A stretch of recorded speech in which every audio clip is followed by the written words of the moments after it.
What is up, everybody? Welcome in to our instant reaction show here on Tide Talk Live. Jake's going to be joining me here in just a minute. Obviously, a big win for the Crimson Tide, bouncing back after the poor performance last week in Tallahassee.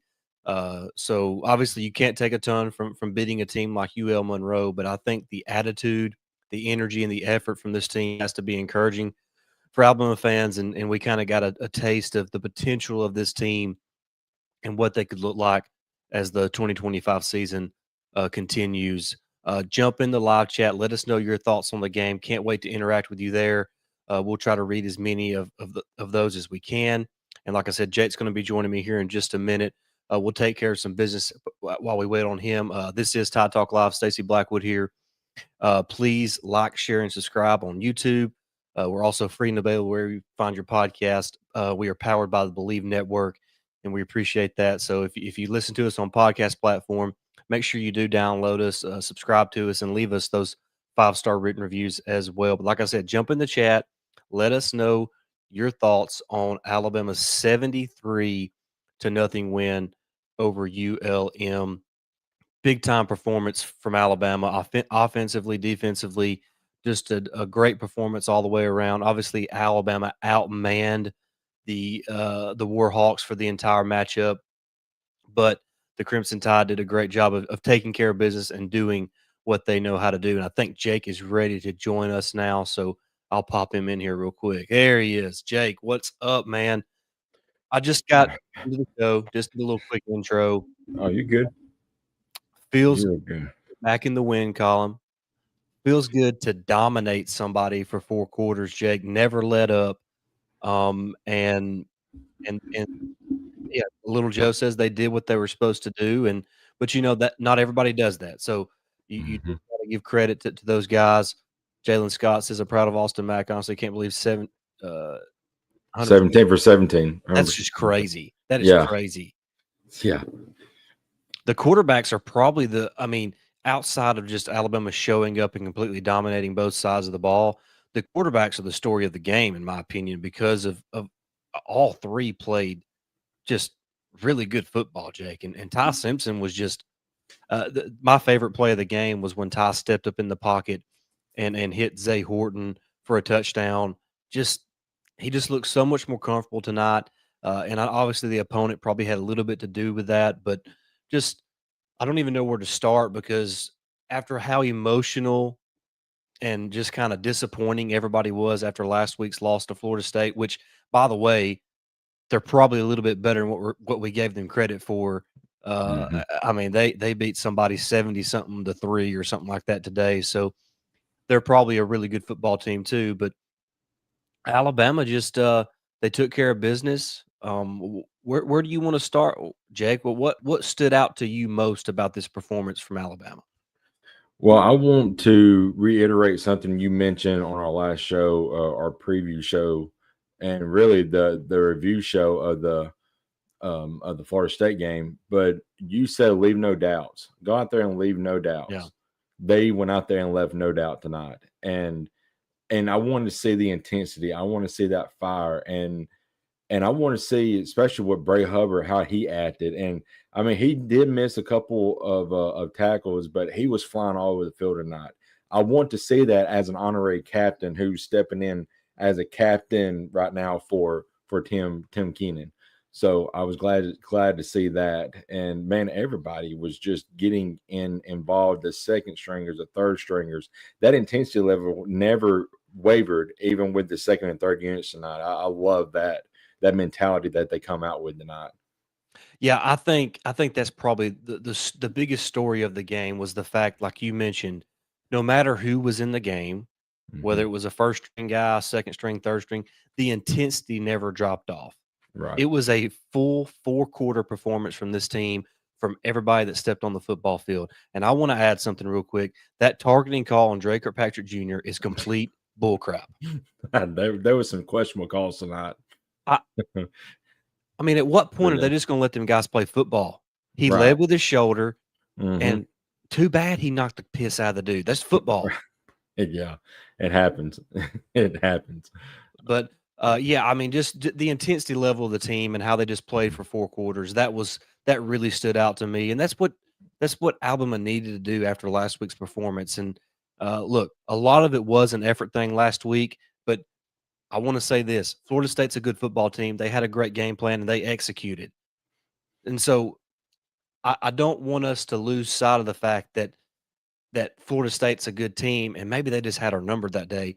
And Alabama's probably not near as bad as what everybody had made them out to be over the past Yeah. 7 days, because everybody gets Yeah. emotional, everybody Yeah. makes hasty decisions, and, they're ready to jump off a cliff, and I'm not saying because Alabama beat UL Monroe 73 to nothing, you should, you know, spend your life savings on booking a trip to Miami for the national championship game.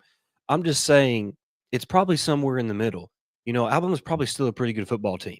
Yeah. They have one of the best rosters in college football, and they have a proven winner as a head coach. It's just about showing up. You have to Mhm. show up every week, ready to play for 4 quarters, and never let up. Play with that intensity. We know that fire in your belly we talked about this week, and Mhm. also leaving no doubt. And I just thought it was a really good performance, something they needed not only to kind of prove to the fan base and to the college football world that Alabama's not going anywhere, but also to kind of prove to themselves that they can play, that they can compete, they to kind of bring that confidence back to the team. And I thought you saw some swagger tonight Mhm. from the guys, both on both sides of the ball, and defensively, Jake. I just loved how everybody was flying to the football, and Yeah. they were going to the football with bad intentions.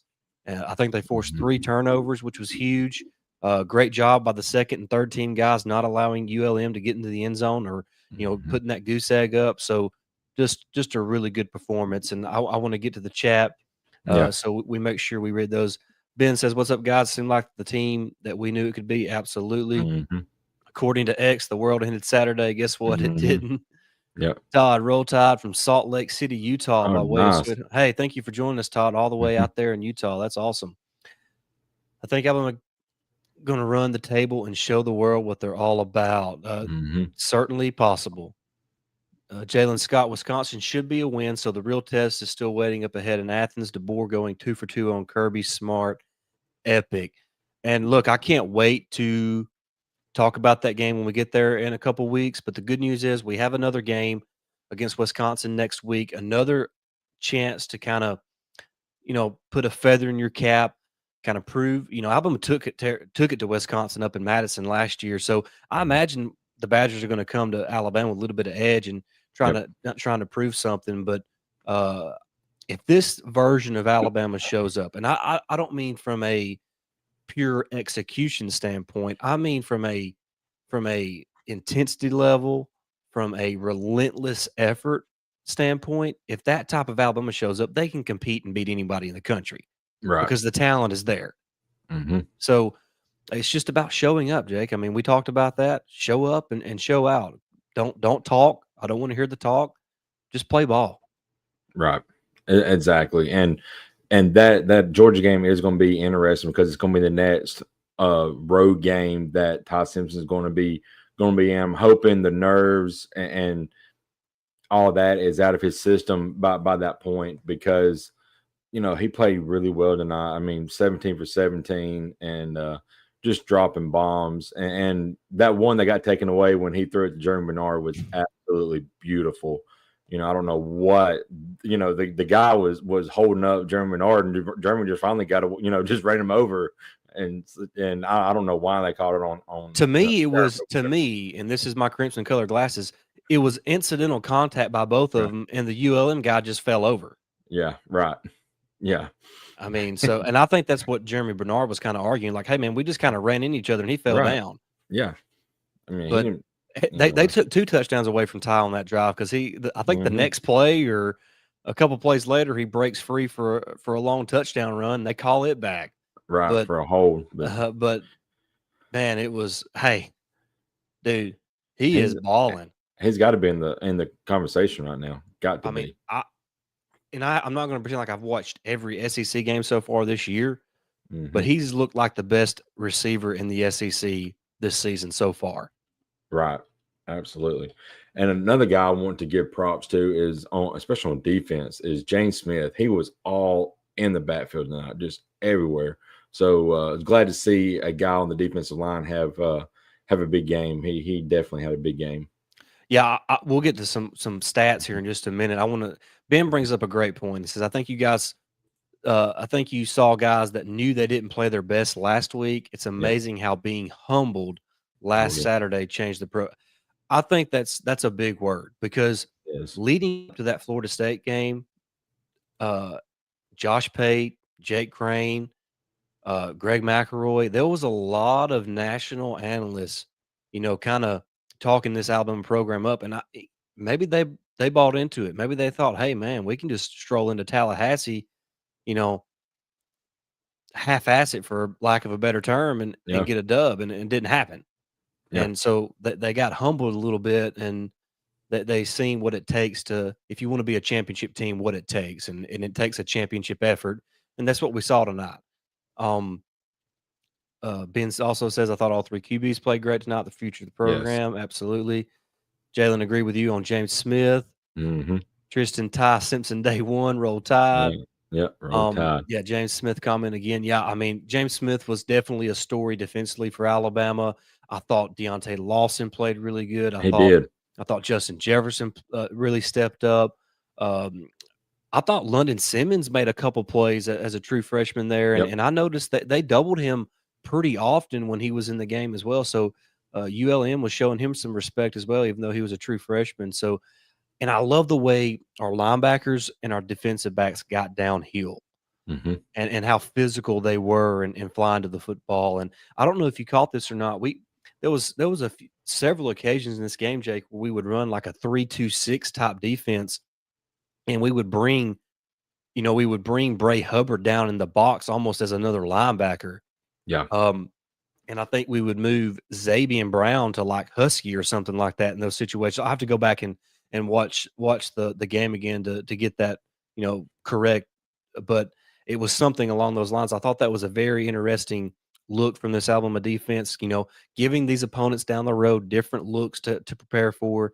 But that gets Bray Hubbard a real physical player inside the box, and not back in the back end of the defense. And you get more cover guys in the back end, and you can be a little more physical and a little more skillful in the back end of the defense as well. So I thought that was a pretty interesting scheme from Kane Womack there. Um, let's go to the offensive side of the ball real quick, Jake, and guys. We're not going to be on here for no hour because it's late. It's past my bedtime. Yeah. I'm getting old. I got to go to bed. But I do want to get to the offensive side of the ball. I'm going to try to pull up the box score real quick if I can. Yeah. Let me know if y'all can see that. Yep.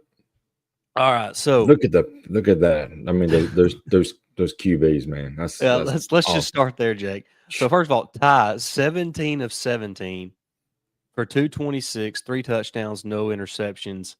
I Wow. mean, Ty was just in complete control. Mm-hmm. Play with some confidence, play with some swagger. I thought his ability to escape and make plays with his feet. I know he only ended up with 3 rushing yards, but he had some really good plays with his feet as well. Just he was in command of the offense. He got rid of the ball, in a timely manner. Just really managed the game really well for Alabama and made some plays. And then you get Austin Mack in the game, and you can see the arm talent that he has, just the way the ball spins. I mean, that dude throws some heat missiles Yeah. and I think somebody said in our Discord server that Caleb Edwards' hand were probably hurting on that touchdown pass because that thing was a heater, man. Yep. It was. But man, I'm glad to see that the quarterbacks, ball out tonight, especially Ty, get some confidence under him. And then you see the future is bright with whoever the quarterback is next year, whether it be Austin Mack or Keelan Russell, they both can go out there and make plays and win ball games for us next year. But Ty just getting that confidence and getting him settled in the game, that was great. Absolutely, Man. absolutely. And then Keelan Russell gets in the game, Jake, and you just see the talent that is oozing out of that kid.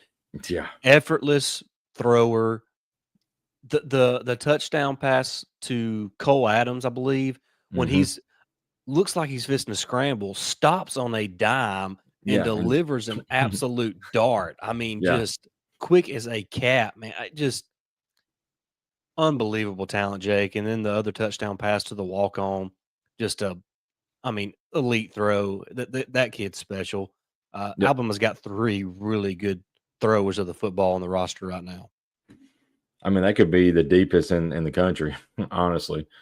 Yeah, The and I quarterback think room. Alabama could win with all 3. Oh yeah, absolutely, for sure. Even with a true freshman back there, I think they can win because Yeah, he's just like you said, a special talent.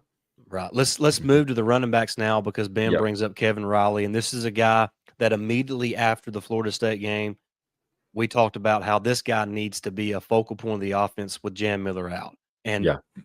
that was the coaching staff must have agreed because this dude carried the ball 11 times and then also 69 caught yards. six passes. So this guy had 17 touches, 69 plus 45 for well over 100 yards. So it's clear that this coaching staff wanted to get Kevin Riley the football, and Kevin Riley made the most of it. Even though that kid weighs less than 200 pounds, he puts his head down and Hmm. he churns those legs and he picks up those tough yards, man. I love watching that kid play football. You can tell that this guy is just a instinctive football player who doesn't know any better than to pick up 4 or 5 yards every time he touches it. Yeah, 6.3 yards per carry tonight. I mean, he was just running great. And what about AK Deer, man? Coming Yes. in and breaking off that huge run, broke a couple of tackles. So I would not be surprised to see him start climbing his way into the getting some more touches as well, which doesn't bode well for guys like Richard Young. I really like Richard Young as well, but boy, he's going to have to put up a little bit more numbers than what he has last couple of games because there's other guys behind him that are wanting the ball and they're showing up right now, and he's got to kick it up a notch. Yeah, I mean, you wonder with the emergence of Kevin Riley, Hmm. we probably get Jam Miller back next week. Hmm. I mean, it's looking like it. It's looking really positive for him. What happens with guys like Richard Young and Daniel Hill? Because you mentioned the explosiveness also of AK Deer, and you can see his first step, Jake, to hit the hole is lightning fast. It's electric. Yep. And then we saw that he also has that home run ability where he outruns the defense. So can and I know that was in mop up duty, but he still had to make the run. But Right. I just wonder what it does to guys like Richard Young and Daniel Hill. Are they going to get passed up? I don't know. I do like the fact that they are real physical downhill runners. So there is places for those guys. When it's 3rd and 1, I think I'd rather have Daniel Hill or Richard Young in there. But it's just going to be interesting what they do at the running back position once Jam Miller gets back, especially with the emergence of Kevin Riley. Yeah, absolutely, Stacey. And one other thing I want to mention is I really thought that Grubb caught a really well, game plan and had a great game plan tonight and caught a good game. He did a lot of mismatching and the with the play calls. I mean, at one point we had was it William Sanders out Hmm. there wide and had him like a lead blocker out wide to a bit to the right, and he moved all the way and blocked to the left on a touchdown run. So a lot of different schemes that he put forth tonight, and really help get these guys movement on the offense tonight. So I'm anxious to see how that bowls well going forward with him play calling because we know Grove's a great play caller. Yeah, absolutely, and Mhm. and I love the fact that they used a lot of motion tonight. Yep. They'd set up one way, they motion the tight end a lot, they'd Mhm. motion receivers a lot. I don't know if you noticed Zay Horton would line up almost as a flex tight end in certain Yeah. situations, so they move guys around a lot, and what that does is it allows you to find a certain matchup that is advantageous for your offense and creates a real positive situation for your quarterback to kind of say, "Hey, I got a guy here. Maybe now I've motioned this guy, so now I got Jeremy Bernard on a safety instead of a corner, or Mhm. anything like that." So, I love the fact that Grubb used a lot of motion to Yep. kind of give his receivers advantageous matchups in the back end of that defense. So, really good job by Grubb, really good game plan, and really good execution by the players as well. Obviously, a much better job from the offensive line.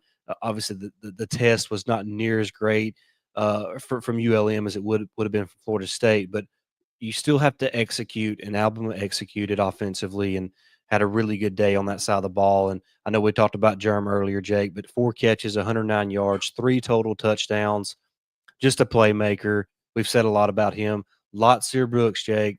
We wondered kind of where he was last week, and you just see that dude is a natural playmaker. Yep. It's just give the guy the ball, and he's going to make plays. 4 catches, 58 yards, really good game. Picked up a couple first downs in key moments for Alabama early in that game to keep drives going. Zay Horton gets involved there in the second quarter, catches a touchdown pass. Cole Adams, Mr. Consistent. What I love, if you see that box score, is the distribution. 4 catches for Bernard, 4 for Brooks, 3 for Horton, 3 for Adams. Riley out of the backfield has the most catches on the team with 6.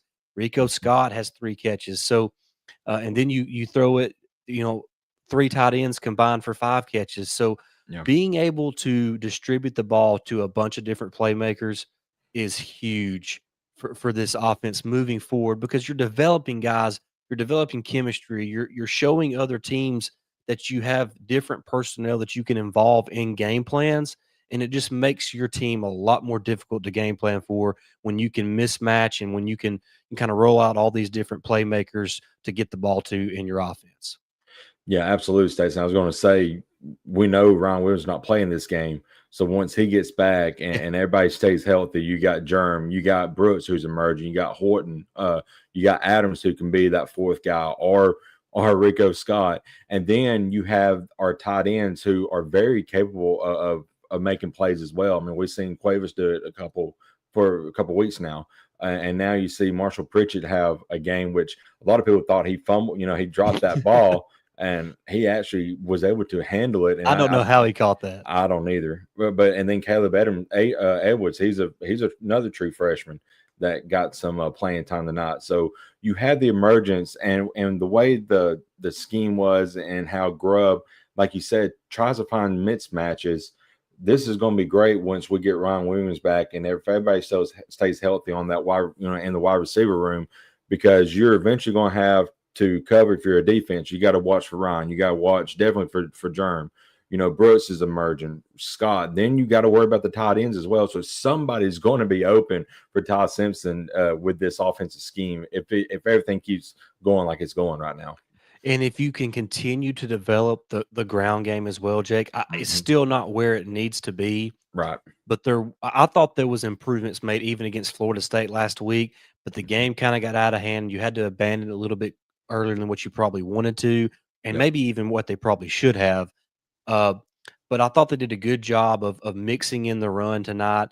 Even though they knew they could make plays in the passing game, they wanted to get the quarterbacks kind of rolling and letting those guys throw the football and slinging it around the yard a little bit. But I like the direction the running game is going. I feel like the offensive line is doing a better job of getting consistent push. Yep. And I hope that continues to grow game by game, because the more you can kind of lean on that offensive line and a strong rushing attack, the more it opens up your passing game. It's just football 101. And so I love the way this offense is starting to kind of show progress, and I hope we see more of that next week as well when they take on Wisconsin.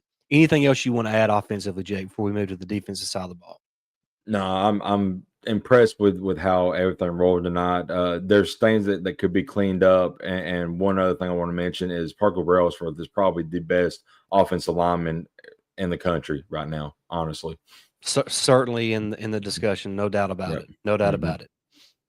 All right, Jake. Defensively, buddy, you talked about James Smith. You see there 3 tackles for loss. I felt like he was in the backfield, the majority of his snaps. Really good game from James Smith. Deontay Lawson up there. Drake Kirkpatrick Jr. is all over the dang field, man. Just flying around, lighting people up. I'm still pissed about the targeting call when he's ejected. Now he's going to have to miss the first half of Wisconsin. Bullcrap call, Jake. I'm sorry, bullcrap call. They have to do something about the stupid targeting rule. It gets on. It's getting on my nerves. And Jake, late in this game, a guy that if you're in our Discord server, Mhm. a guy that I talk about a lot, and if you're not in our Discord server, after we get done finish this, I'll put a link to it on there. Or if you follow us on Twitter, we have it linked there. Join it so you can be in the discussion. It's completely free. We chat throughout the entire game, so make sure you join us over there. But Stephen Boomois, Mhm. I said if this dude can get in the game, and if that switch kind of flips for him, he's going to be a playmaker. He Yeah. gets in. It might have been his first play of the game. He gets a tackle for loss. Yeah. I mean, Yeah. and he finishes with 3 tackles, and I don't know that he played 10 plays. He may have only had 10 snaps that he played and He got 3 might have tackles. played 10 snaps. Yeah. It's So just crazy. that's just one of those guys that, maybe not right now. He's not at the top of the depth chart, and he won't be the top of the depth chart because Tim Keenan's going to be coming back. But by end of October, this Mhm. is a guy who's going to be playing, I think, several snaps every week because he's just a disruptive guy.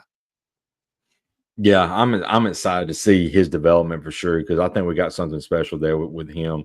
Another guy I thought that had a really good game coming in the second half, right there, right below Pierre QB Reese, forced fumble and a fumble recovery tonight. So he played really well in his limited time.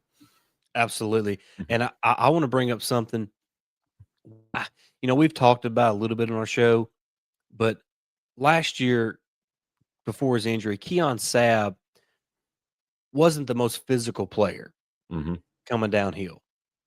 I thought tonight was the most physical game that dude has ever played in an Alabama uniform. I agree. He was he was headhunting tonight. He was. And I thought he played a really good football game. Got a better version of Deontay Lawson, like we talked about. Got a better version of Justin Jefferson, Nikai Hill Mhm. Green. So that was nice to see. Yanze Pierre was applying a lot of pressure throughout the night. He's the reason we got Justin Jefferson was able to get that interception, Yep. where he jumped about 6,000 feet in the air to snag it. Um, Oh, of athlete, course, man. LT Overton did LT Overton things. Jordan Mhm. Renaud, Jake, I thought he had a really good game as well. I Yeah. thought his pursuit on backside plays was really, really good. So I was really encouraged by the number of defensive players who kind of showed up with bad intentions tonight. Yeah, it was great to see. And like you said, the pursuit from the defensive lineman getting down and making plays. I remember it was early in the game, but they kind of I think they got like one of their very first downs like in the game. I think it was like in the second quarter before they got their first down. But it was like a play in like a pass across the middle, and James Smith made the tackle after he rushed the quarterback and then was able to get back in the play and actually make the tackle from behind. Yep. So just to pursue, not to give up on plays with the effort that's the biggest thing tonight. I think we can take away is that effort was there, and I'm glad to see it. And I hope this ain't just a one-off game. It's got to be for all 4 quarters in every game we play moving forward. Yeah, you got to bring it every week, Yep. 60 minutes. If you Hmm. want to compete for championships, if you want to win a championship, it's about relentless effort for 60 minutes every game. Yep. I mean, that's what it is because they have the talent. You know, No. it's a different concern if you don't have talent. Yeah. So that's not a concern. They got dudes all Yeah. over the place. So just show up, guys. Show Yep. up. And Ben says the defense looked more composed and disciplined tonight. The whole D deserves some love. Absolutely. Love the way they were flying around the football. Keon was hitting them tonight. Yep. Justin did almost have 2 Oh interceptions, man, I and know. I'm sure he'd like to have the other one back. I just love the way the guys are flying to the football on defense, Jake. A Hmm. lot of fun to watch. I do want to add something real quick. Credit to Connor Talty. That situation where the whole Marshall Pritchett thing happened, Yeah. and he makes the 47-yard field goal, and then after he's already made it, they say, "Oh, we're going to review the last play to see if he caught it," even though he didn't gain anything. Like, well, there was nothing advantageous about that for Alabama. In fact, it put Talty in a more difficult situation to make the kick Hmm. because he was in the middle of the field. It had Yep. to be moved to the hash. Yeah. And And he still so made it. so credit to Talty for kinda not getting in his head and coming through for Alabama and making that field goal. So good for him. I love the way the ball's coming off his foot. He's hitting the ball solid. I think he's gonna be a pretty solid kicker for Alabama this year. And you never know when you need a good kicker. Nice that we didn't have to punt it tonight. That's always plus. Oh, man, no kidding. And just score. It don't matter if it's a field goal or a touchdown. If you don't have to do any punting. But I was really glad that early on, I think we did get in like in the fourth and like 3 or 4 situation. I'm glad we went for it just to give the confidence to the guys, because as a coaching staff, you go tell your guys on the fourth down, says, I believe in you to make this play.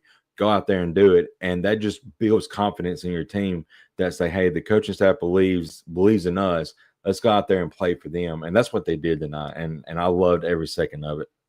Absolutely. Hey, I want to bring up one other young defensive player who flashed for me, Justin Hill. Yeah. Mm-hmm. That dude's going to be a beast. And He is. He might be a lot like Stephen Boomois, where he might start seeing reps sooner rather than later with the first team defense. Yeah, I agree. All right, I agree. let's look at the team stats real quick. Just 9 first downs for ULM, and I would say what 7 of those 7 come in the second half when the game was over. Right. Yeah. And 148 total yards is all we gave up tonight. Wow, that's awesome. Wow. That is awesome. Look here, we still had more penalties. Only 5. Relatively clean night. And there was a 2 of them. 2 of them were bogus. Yeah. The pass interference call on Jeremy Bernard and the targeting call on Drake Kirkpatrick Jr. Bogus calls. And there was probably more. I don't know. But just the hold on Parker Brailsford, they even oh my gosh, like on the it was like they got pancaked. That's called being. I think Cole's exact words. That's called being dominated. Right, exactly. And they called a hold on him. Like, no, that's another ridiculous one. So there's 3 of the 5 right there that are questionable. And I'm not, I'm not going to say blah blah blah about referees, but still, it is. Yeah, the hold was a bad call too. Yeah. Yep. I knew there was another one. I just couldn't think of what it was. Yep. But we both hit it at the same time. Yeah. Yep. Jake, as we get ready to wrap it up and we think about moving to next week and what's coming up for Alabama, with Wisconsin, what are you hoping Alabama can do next week against the Badgers? I guess leading up to the game, what are your thoughts? I know Wisconsin got the win tonight. They're 2-0 going into the matchup. So, what are you just kind of expecting next week from this Alabama team? The same exact thing we saw tonight: intensity and the hustle and the effort that they applied tonight needs to resonate next week as well. Because Wisconsin, they may not be a dominant team like they have been in the past, but they are 2-0. They are a respectable opponent. And like we have said for the last couple of weeks, Stacey, you have to play every play with 100%, 110%, intensity and with effort. And the effort thing with us is if you go out there and you give 110% effort every single play and you still lose the game, that's one thing. But the crap that we saw a few weeks ago against Florida State, albeit they look like they're going to be a really, really good team. And I said it earlier in another chat. I think they are legit contenders in the ACC with Clemson looking bad against Troy tonight. I mean, I know Clemson ended up winning, but they got some issues right now. Florida State looks really, So yeah, I mean, I think SMU. Yeah, SMU got beat by Baylor. Yeah, Clemson looks iffy. Mm-hmm. Right. I mean, right now, Florida State looks like the most complete team. Yeah, it does. So, the effort thing against Florida State should have never happened. But if we would have lost that game and gave 110% effort, I would have been fine with it. Mm-hmm. But just moving forward, give effort, play with intensity, and don't make stupid mistakes. I think all that can be cleaned up, and this team is still really, really good, and everything that they want to accomplish, a national championship, it's all still in front of them. They just had to go out and play within themselves. Absolutely, Jake. Well said. I couldn't have said it any better myself. And I seen a tweet tonight, probably the best tweet of the night. It was the gif of Tom Brady kind of looking back, like grinning at something, Yeah. and it was captioned Kalen DeBoer watching Billy Napier replace him with the hottest seat in the SEC. Boy, that was oof. I don't know if anybody's seat's hotter than Billy Napier's right now, for sure. And the Yeesh. fact that that guy spit on the Yeah, South Florida guy, that cost him the game. it did. Mm, I it's crazy. That's just ooh. mental things you cannot have happen in a game for sure. All right, Jake, anything else you want to add about this game before we wrap it up? It's getting close to 11 p.m. and Yeah, I'm ready for bed. I'm ready for bed. That was a Yeah, lot of fun though, Jake. it was. It's fun to see. I want to say this too. Nobody it's easy for us fans, sitting back, armchair quarterbacks, and there was some loafing last week. And Yep, it's easy to sit here and talk about how poor they played, how they don't care, and all this stuff. Jake, there's nobody that wants to win more than the players on that team. right. Yep, So I enjoyed watching those guys have fun playing football. right. Because football's fun, man. It is. Football's fun. I love every single second of it. I watched the game starting from 11 today all the way Yep. until now. Yep. No, I'm useless on Saturdays in the fall. I am too. I'm just in my recliner all day. I probably made maybe 75 steps total today, and that's just going back and forth to the bathroom and the kitchen. The average American male or Alabama male from the months of August through January nowadays. But pretty much. all right, guys. Hey, that's going to wrap it up. Thank you so much for joining us here on our Instant Reaction Show as Alabama takes down ULM 73-0. The beatdown in Tuscaloosa. Alabama's back at home next weekend against Wisconsin. I think it's 11 a.m. kickoff on Fox. Is that what it is? I think so. So we'll have to get up early and get ready for that game next week. But looking forward to that. Looking forward to kind of breaking down that matchup later this week. Cannot wait to do that. Jake, really enjoyed it. Great job breaking down this game and just enjoyed the live chat as well. Thank you guys. Thank you, Ben, Plain, Jalen. There's several, Tristan, a lot of people in the chat. Troy, Todd, a lot of Little Joe. Love everybody. Yep. Thank you guys so much for jumping in the chat tonight and giving us a lot of reaction. Jalen says he lives in Atlanta. It's about midnight. UGA did have their hands full. Yep. And I don't know where this comment come from. It says it was posted at 2:06 a.m. But it's Saban's hat says the backups for hungers. We're gonna be okay. So I missed that. It's above Lil Joe's first comment. You scroll all the way up. I don't know. Saban's hat. If you're still on, where the heck do you live? At 2:06 a.m. Man, that's gotta be that England is some somewhere. Dedication. That is some dedication right there. And we thank you. All right, guys. Hey, thank you so much for watching us. We really appreciate it. We will be back here in just a few days to break down the Wisconsin matchup. Great win tonight for Alabama. The quarterbacks look great. The running backs did their job. Receivers look great. Defense was flying around, knocking people's heads off. And I mean, my gosh, all the freaking helmets that flew off for ULM. God. That was annoying. Total, I think. That was annoying. It was. All right, guys. I know I've already said it a bunch of times. That's it for tonight's show. Thank you so much for watching. Like, share, and subscribe on YouTube. Find us and download us, subscribe on Apple Podcasts, Spotify. Leave us those 5-star written reviews. Thank you to the Believe Network for getting our podcast out on all the platforms so you can enjoy that as well. Really appreciate you guys. We'll be back here in just a couple days, but until then, roll Tide. Roll Tide.